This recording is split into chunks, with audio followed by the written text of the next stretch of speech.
আল্লাহ সব জানে। বিমা কাসাবাত আইদিন নাস, আমরা যা মার খাচ্ছি, যা আমরা অধঃপতন, এটা নিজেদের কর্মের ফল, নিজেদের কারণে আজকে নিজেরা লজ্জিত। ময়দানে বলে একটা, ঘরে আর একটা। আজকে যদি বলো যে 10 জন হুজুরকে একসাথ করো, এই 10 জন হুজুরের মত একমত করো, ওই কোণা থেকে বলবে এটা ঠিক না, এ কোণা থেকে বলবে এটা ঠিক না, এ হুজুর বলবে এটা ঠিক না, এ হুজুর বলবে এটা ঠিক না। কথা কয় না কি ভাই? এই জন্য এখন এই সমস্ত লোক আমাদেরকে ধমক দিয়ে বলে, এ হুজুরা আপনারা কি ঠিক হন তো?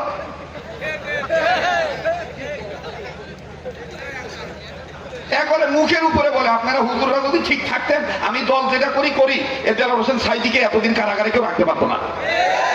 ডাইরেক্ট এইভাবে কথা। দরকার কি ব্যক্তির প্রচার করা? তুমি আল্লাহর প্রচার করো, তুমি দ্বীনের প্রচার করো, তুমি বিশ্ব নেতার প্রচার করো, তোমার ভিতরে কি আছে এটা ফুটে উঠবে। কথা বলে না?